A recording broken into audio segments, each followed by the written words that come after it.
Hey friends, we're live. Yes. Who's here? Who is at Tiny Theater today? This is Tiny on the stairs.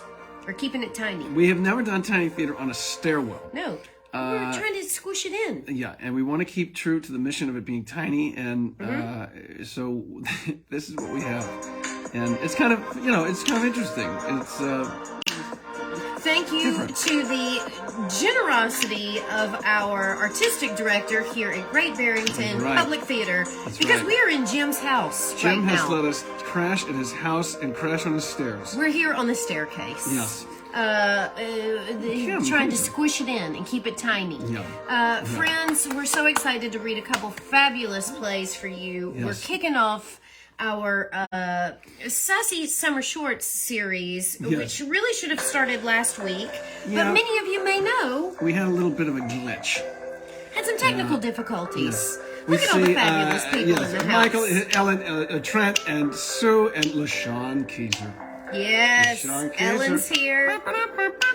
Thank you, friends, for sticking it out with us. Live theater on the road. We're on the road. We're here in Great Barrington, Massachusetts. Beautiful time of year to be in Great Barrington. And yeah, it's a little, you're just trying to go with the flow. Go with the flow. And so now we have got ourselves secure in this nice house on this beautiful stairwell. Yes. And we're going to try. We're going to read some plays. That's what's going to Now, happen. we should say that this is piggybacking episode 1, which we tried to do last week, and episode 2. So we're going to do we're going to read 3 plays. Yes. And then we're going to take the tiniest of intermissions. Tiny intermission. Literally sign off and come back on. And reboot and juice it up, and then we're going to do the 3 pieces for episode tonight. 2. Yeah, That's really tonight. for tonight. Yeah. So we're doing last week first, tiny intermission, start a new video, Yes. and reading tonight's that's plays. just what it's gonna be. I got a thumbs up on that, so Oh, people we are got- with okay, us. so this People is are good. with us. And, we just had a fabulous final dress rehearsal. Ooh, invited dress tonight here in real life. Public Speaking 101 at Great Barrington Public Theater, which opens on a preview start tomorrow and goes for 2 weeks through July 24. And it's really fun. We're having a good time. We met one of the tiny playwrights tiny tonight, playwright. who was invited to the dress because of Berkshire Voices. Yes. Yes. The playwrights of Berkshire Voices are in the area, this is as unbelievable. many of you know, and so a lot of you were going to meet for the first time face to face. So we're Yeah. so excited for that, and excited that we were able to meet Jane tonight. How cool is that? right. And if you're new to Tiny Theater, Yes. if you're checking this out for the first time, perhaps you know one of the playwrights being read tonight.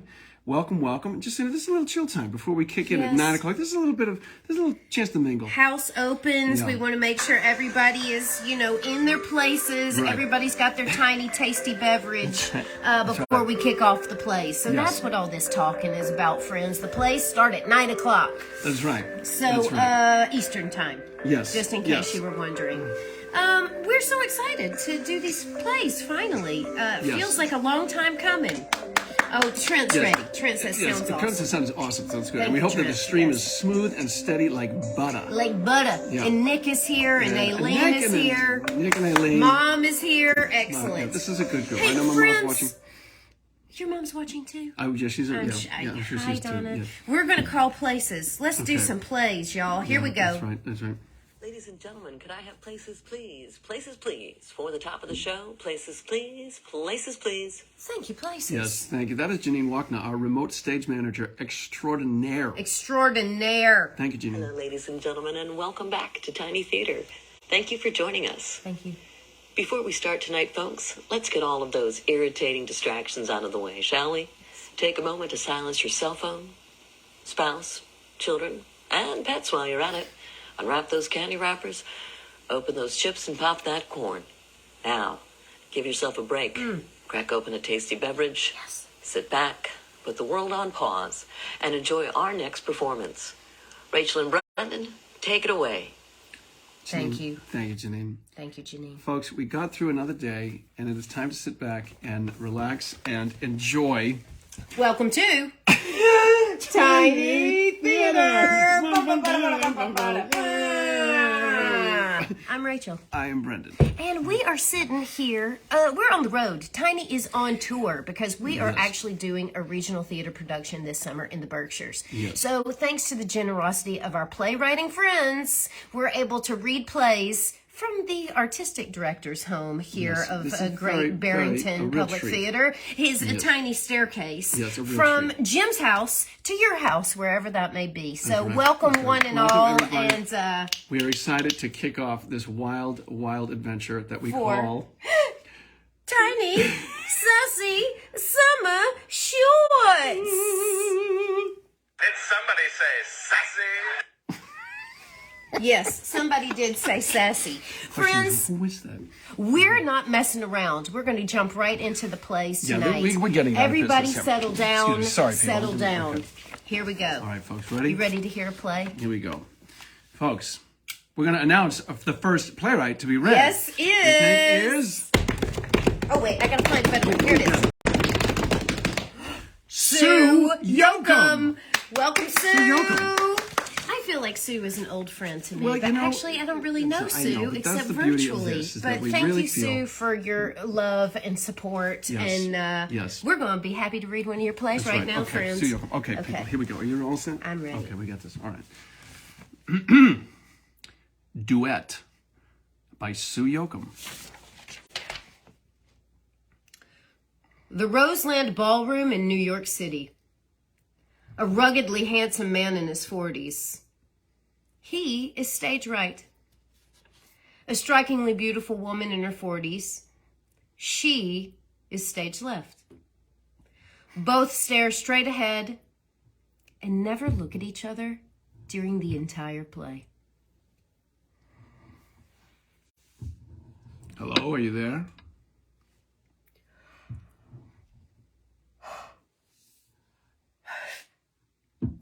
Of course I'm here. Where else would I be? Daydreaming, my dear? I admit it. I was caught up in a reverie. Tell me. It was a good one. You really want to hear it? You know I do. Don't tease me now. Come on, out with it. My, aren't we impatient? Can't I have a moment to gather my thoughts? You're one of the quickest thinkers I know. You're toying with me as always. Very well, my darling. I'll share my little interlude. Remember the first time we met in public? Away from East Hampton, I mean. That cozy little bistro on Prince Street.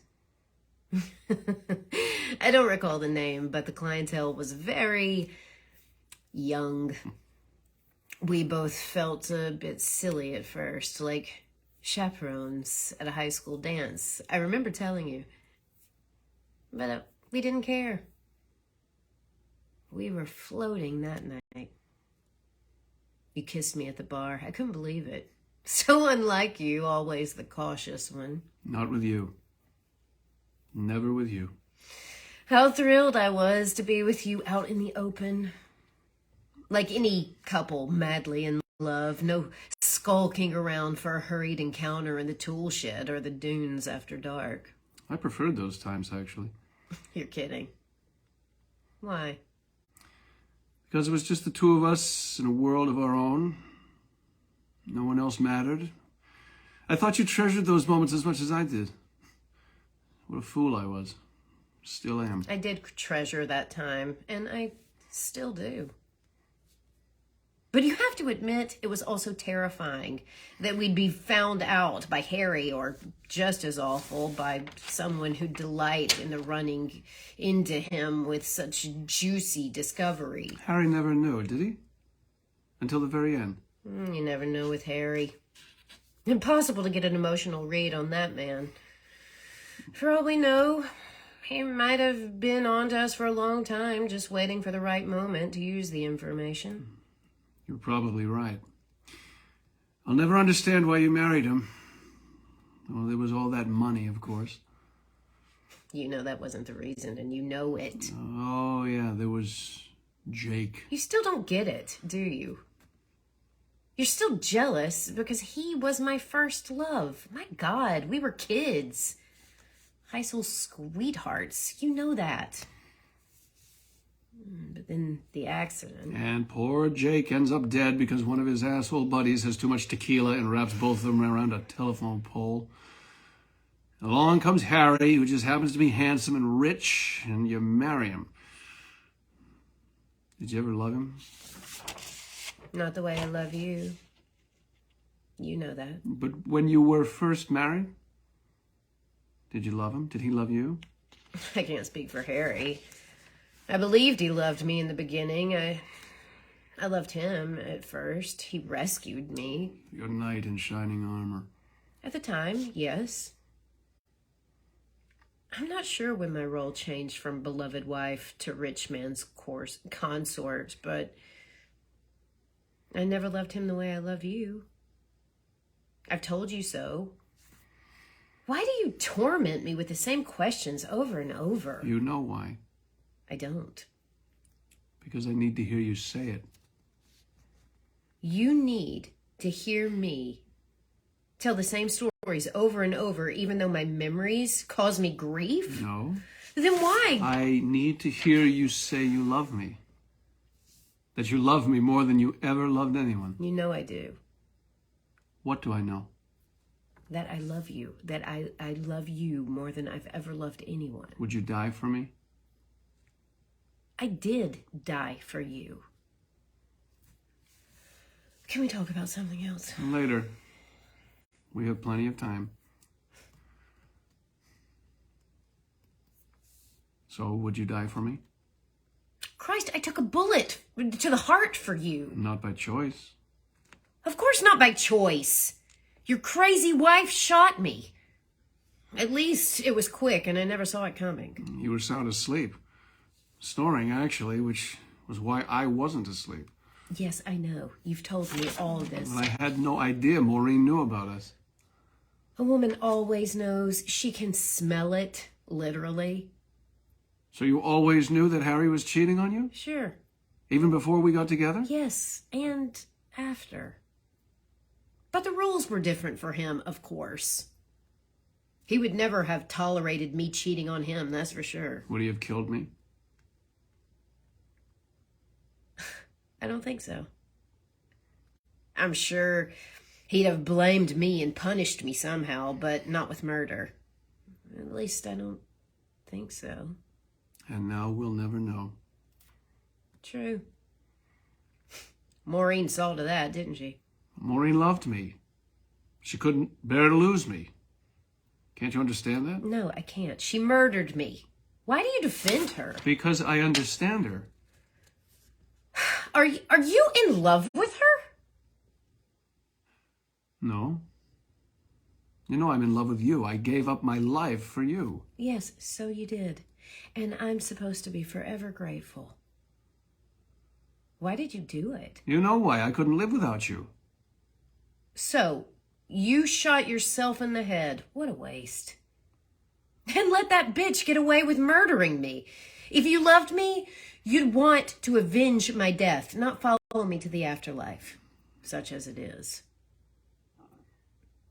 Would you do it again? Faced with the same circumstances? Yes. You have no regrets. I miss the kids. They were so little. Sean was in kindergarten and Angela was just out of diapers. But I also remember feeling like shit because business was slow, less money coming in. Good old recession pinch. Not as many folks wanted my services. Not when you could hire someone to mow your lawn and do that fancy stuff. And a lot of you rich people do your own gardening for relaxation. Not Harry and me. Lucky for you. Lucky me. I was glad Maureen had decided to go back to work after all. I wasn't thrilled that the mother of my children was a cop, a police detective. Maureen would correct me. Her life on the line every day. Ironic, isn't it? You should be grateful she's an expert shot, or you would have suffered a lot more. Yes, I'm very grateful to her for killing me quickly.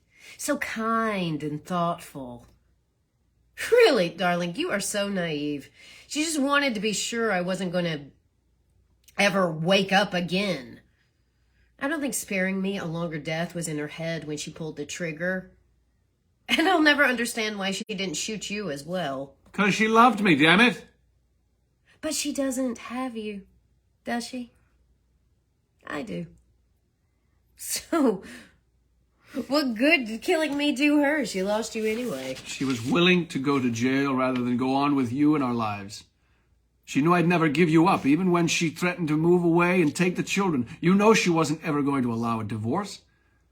And I begged her. You know that. So in the end, she felt she had no choice. And so I had no choice either. So you talked her into giving you the gun while she cried her eyes out on your shoulder. Talked her into letting you take the fall for shooting me. And then put the gun in your mouth and blew the back of your head off. God! I wanted to stop you. I would have if I could have, you know. And I'm sure if Maureen had known what we were up to, she never would have given you the gun. She never saw it coming.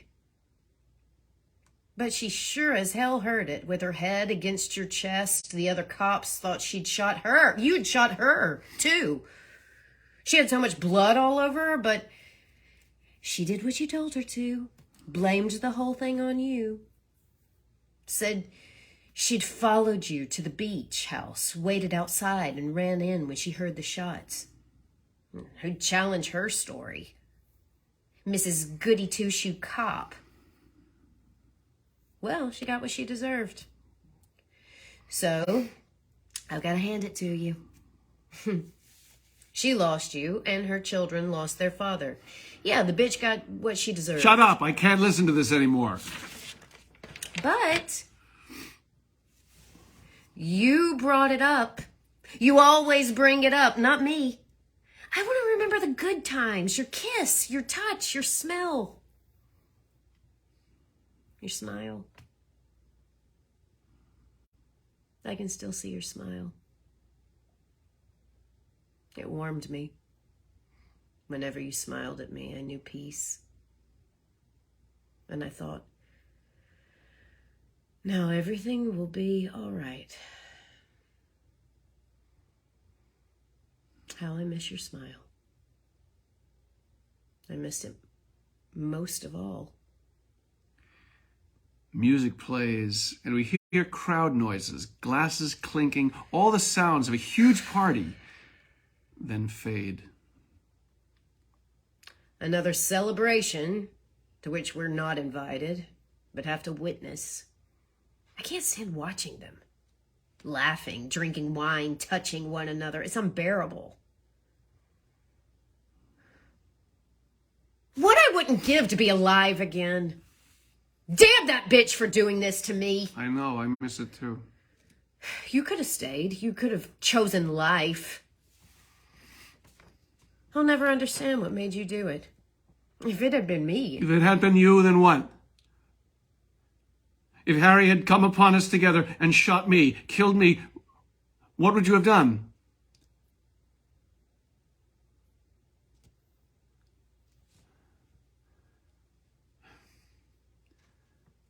She doesn't answer. The music plays again. Louder this time. Tell me. I've got to know. Would you have followed me? Would you have died for me? Do you love me more than life?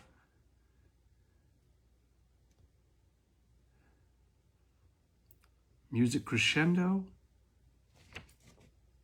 End Of play. play. Nicely done, Sue Yoakum. Do it. Duet. Duet by Sue Yoakum. Wowee. Yeah. Yeah, wow. What a fabulous scenario And it to would be put really these neat two. To see it on stage, see Yeah, it perform. it would It'd be really, really cool. really interesting how you do that. I love the theatricality of them sitting side by side but looking straight ahead. Yes. They never can look at each other. Yes. And then this party happening that they have to bear witness to but can't be a part of, and the missing of the human contact and the touch, and that she can't even see him. What a great scenario you put us in here, Sue. Beautiful work. I'm so happy we could kick off Tiny Sassy Summer Shorts with your beautiful play. So thank you, Sue, for sharing it with us. And Onward. Okay, we're off to a good start. How about we do another play? Yes, we will do another. Okay, folks, Okay, we have let's do another another reading. play. Let's do another Okay, play. and we are happy to. Oh, excuse me. Oh, sorry. Oh, sorry. uh-oh. We are happy to announce the second Second playwright. playwright Here it is. is Claudia I. Haas. Claudia, yes. Okay. Okay, Claudia. Okay, here we go. All right, folks, settle down. Here we go. Settle down. We're going to read a second play. How you doing on these I'm steps? Are doing you okay? Okay. Yeah, I'm doing okay. Here it is. Okay. A Kiss is Just a Kiss by Claudia I. Haas. The cast Eva, female, 40 to 55, respectfully dressed in dark colors, and Jake, male, 40 to 55, respectfully dressed in dark colors. The occasion: after Eva's mother's funeral. Place: Eva's front porch. The time: late afternoon, spring day, small town America. At Rise, Eva and Jake are at the front porch of her home. Eva fumbles for her keys. There could be a plant, a porch bench, or patio chair, rocker, or not. I'd invite you in, but I understand. I've never been alone. It has its moments. Darn. Why do I buy bottomless purses? Eva just empties the contents of her purse on the ground. They both bend down to pick it all up. It's an eclectic mix in there. Pick and choose or add your own. But do have a sandwich. And then maybe yarn, a Tide stick, a fabric grocery bag, shoes, water, batteries, an envelope of receipts, a screwdriver, a mix of things that are useful. Let me... No, got it. Interesting mix. Everything but the usual. There's no mirror, no hairbrush. Just the essentials. A chicken salad sandwich? You still love chicken salad sandwiches? It's definitely an essential. Kiss me. What? Kiss me. Oh. What did I just say? Don't kiss me, Jake. Don't kiss me. I know you're married and all, and it wouldn't have meant a thing. They kiss. Very sweetly. Very awkwardly. Once more? With feeling? No feeling. It means nothing. It's just a kiss. And there's a kiss. And Eva jumps away. What am I doing?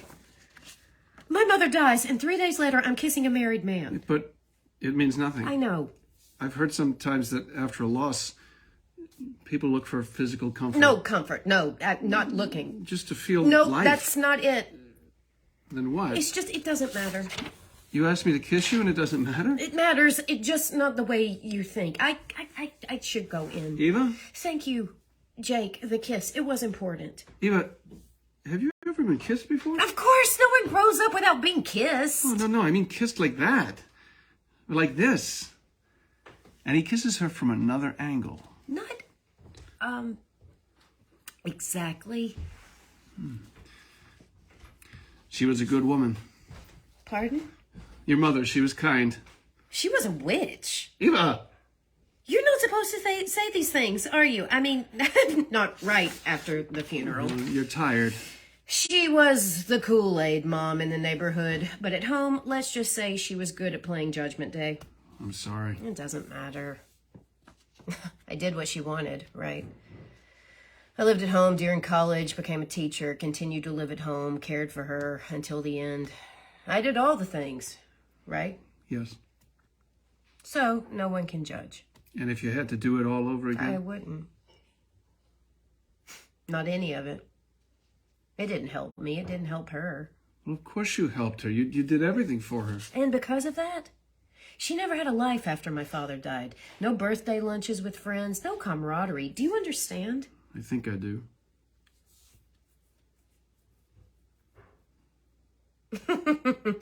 I had such a crush on you. You didn't. Growing up, I thought maybe Jake would ask me to the dance. Maybe he'd take me to a movie. Maybe. He'd kiss you. Yes. I had no idea. Truth is, I had the hots for you. No way. Way. You sure kept it a secret. I mean, Jake, you locked me in the art closet in 7th grade. Because I thought I'd have my way with you in there. But the janitor came in when I screamed. Yeah, and I got detentions. Remember when I threw my shoes down on your head in the gym? Don't tell me that was another romantic move. It got your attention. All I saw were the dance moves with Allie and Becky and Callie. And I won't lie. Those are happy times, you know? No. I'm still waiting for my happy times. Maybe it's better to have them later. Better than having the best years of your life come before you were 20. You have Jen. And the kids. Jen's gone. She left 3 months ago. So you see, they weren't illicit kisses after all. Why did you tell me that? I was enjoying my wicked woman moment. Would you have kissed me if Jen was still with you? Probably. Because I always wanted to. And because, you know, you said it didn't mean anything. Right? It didn't mean anything. Right. It's just a kiss. No matter how you look at it. It's just a kiss. Eva? Offering him half of her sandwich. Chicken salad? How old is that? Brand new. Swiped it from the luncheon. I could take you out. Or in. Eva kisses him deeply. Shall we? She kisses him one more time. You are tempting. She reaches for one more, but stops herself. No, not now. This is good. Sharing a chicken salad on the porch, like we did so many times. While you told me your girlfriend problems. Ouch. I lived vicariously. You don't have to. Yes, I do. They eat their sandwiches.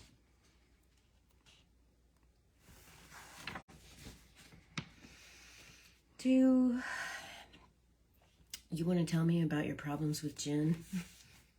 It's the least I could do because he kissed me and all. No, nothing to tell. We're apparently not the same people we were when we got married. But we are, aren't we? We're still the same people. Sorry, but no. And we're not. We're just two people taking a stroll through our childhood. How you liking the stroll? I'm liking it very much. You know, we still could... I'm sorry. She packs up her sandwich and she gets the keys out. I leave tomorrow. The house and everything in it's going up for sale. By the time it's sold, I will be elsewhere.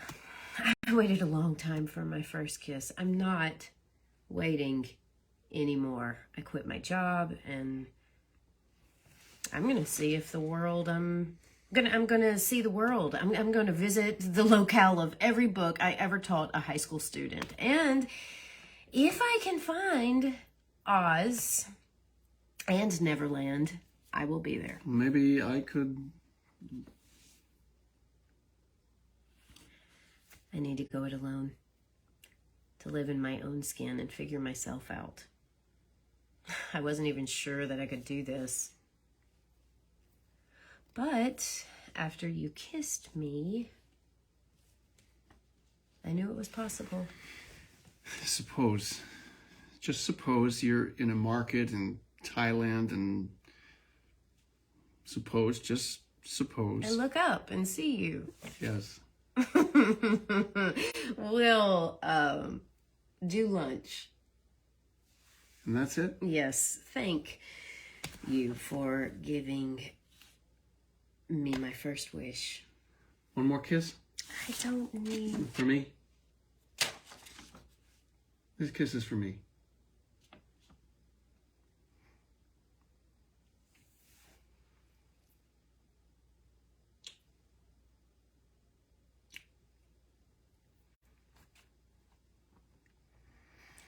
Eva goes to the door. Jake watches her leave as the lights fade to black. End of play. Okay, Claudia. Claudia, I has. Okay, a kiss is just a kiss. It's just a kiss. Is it really just a kiss, Claudia? I need to know. That's It right. was something. It was a pretty loaded first kiss. There was a lot in there. Yeah. Yeah. Yes. It catapulted to the next part of her life. That kiss. Yeah. Yeah. Thank That you, was Claudia, fabulous, for Claudia. sharing your fabulous play with us. Wonderful to have you with us in our tiny circle of playwriting friends. How about we read another Beautiful play? stories. They're beautiful You stories. want to read another play? Yes. All right. We're going to do Okay, one more play And then here. we're going to take a very brief intermission. Okay, We're gonna come back okay. and do some more. Look, Okay. LaShawn says, Okay, going what down is that? memory lane going down- and yeah. exploring what ifs. Yeah. Woohoo, child is right, LaShawn. That's right. The what ifs is a dangerous place to go. Yeah. Let's read another play. You want to do it? Okay, we're going to read another play. Sorry. Okay. let Oh, me no, get settle this down, people. Settle sorry. down. Okay. All right. Here we go, folks. Okay. And this is the final play number 3 of part 1 of tonight's extravaganza. Okay, and our next playwright is Barbara Bellman. Welcome, Barbara. Welcome, Barbara Bellman. Okay, here we are. All right, we're jumping right in, folks. Okay, here we go. Settle down, people. Settle down. Not Ready Yet by Barbara Bellman. Cast, female, almost 18. Male, 25. Any ethnicity. The setting is August 25th, 1965. Joanna is in Peter's tiny student apartment kitchen putting a tray of cookies into the oven. She sets the timer for 10 minutes. Peter walks behind her to double check that she set it properly. She turns to face him, amused at his micromanaging the process. Oven set at 350? I've made these before. She sits on the stool at the counter. She notices some of the Formica laminate is peeling. You should fix this. Duct tape works. I know, but duct tape?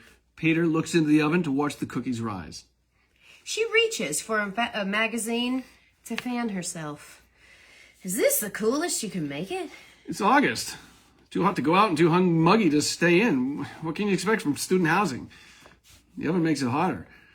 Peter adjusts the tiny black and white TV on the counter, setting the rabbit ears antennae to get clear reception. Mission Impossible's coming on. You want to watch it? Ah, never miss it. Peter changes the station, and a TV commercial for Polaroid cameras is interrupted by an announcement from the President of the United States, Lyndon B. Johnson. Peter. And Joanna both stare at the TV. She stops fanning herself. President Johnson states, "My fellow Americans, due to the escalation of the conflict in Vietnam, and at the urging of the Secretary of Defense, Robert McNamara, and the Pentagon, I announce tonight that as of midnight tomorrow, Eastern Standard Time, Executive Order 11241 will expire. Thereafter, any man between the ages of 18 and 26 will be eligible for the draft, regardless of his marital status." Peter slams his fist on the counter, knocking over the salt shaker as it spills all over the counter. God damn! Joanna sweeps the salt into her hand and tosses it over her shoulder for good luck. Superstition. What does he mean? Peter's pacing the room in short staccato steps, anxious, worried. I'm fucked! That's what he means, fucked! 1A fucked! I still don't... I'm going to NAB! I won't pass go or collect 100. I'm a bugle bait, babe! But are you too old for the draft? 25? Doesn't mean shit. 26 is the cutoff. What about the reserves? Full! And I've milked my student deferment past the sell-by date. I'm out of options. Unless what? The white noise of an air conditioner wheezes. The oven timer beeps. Unless what? marry me. Marry you? I'm not even 18. You will be tomorrow. And we've got until midnight. It's not legal. Why not? We have till midnight. I'm not ready for that. But you have to. It's my only chance. My only way out of this. The oven timer continues to beep. I know. you're upset, but Of course I'm upset. My life is at stake. There's a rational response to a threat, and it's a rational request to make of a friend. If I get sent to Vietnam, I might not make it out alive, and my death will be on your head. So if you truly value me... continues to be. I do, but listen, I need time to think. Don't you get it? We have no time. It continues to be. Peter angrily shoves Joanna out of the way, removes the burnt cookies, tosses the tray in the sink. Says, from now on, I'll do the baking. She quickly grabs her backpack and opens the door. You bet your life you will. She exits, shutting the door behind her. End Of play. That's a high-stakes situation, Real friends. deal, yeah, real deal stuff too. Yeah. Holy moly. Yeah. Don't you love how she's using the oven beeping? The cookies are done, but Joanna is not ready yet. Those cookies might be ready, but she's not ready. Yeah, that's very cool, Barbara. That's very cool. And Yeah. I love it's short and like, Yeah, bam! how many pages was that? Like 4? It's like 4. Unbelievable. Yeah. That's a little short, sassy play if I've ever seen one. Yeah. This is a yes. great. Okay, so LaShawn, great call with the oven beeping. Yes. Yes, right exactly, on, right LaShawn. on. Exactly. Friends, Okay. you know what time it is. That's right. We've We done the loved first 3. these 3 plays. Yes, Thank you yes. again for Sue, for Claudia, Yes, for and Barbara.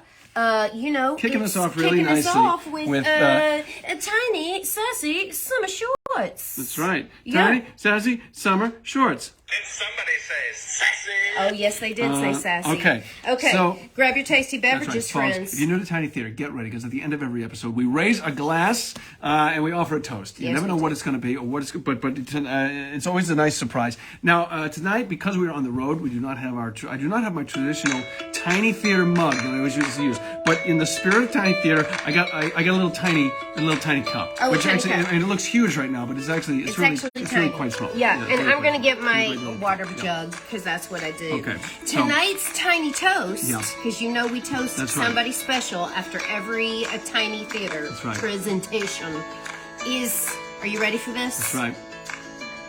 Vivian C. Lermont. Lermont. Yes, Vivian C. Vivian. Lermont. That's right. Now, Vivian, we are very excited. Vivian has been instrumental in this whole emergence of the sassy summer shorts. Yes, because it's honoring the playwrights from Honor Roll, which are Women Plus playwrights. The group itself is made up of playwrights over 40, but we're celebrating playwrights 60 and over 60 for and over, that's Sassy right. Summer Shorts. Vivian, Vivian, thank you for helping us Yes. curate this fabulous series this right, summer. that's right. We couldn't have done it without your suggestion and your help. So right. here's to Vivian. here's Viv. Thank you, Vivian. Thank you, Viv. All right, folks, we're going to take a tiny break. We are literally going to just sort of say goodbye. We're going to Intermission. reboot. We're going to start back up, and we got 3 more for you.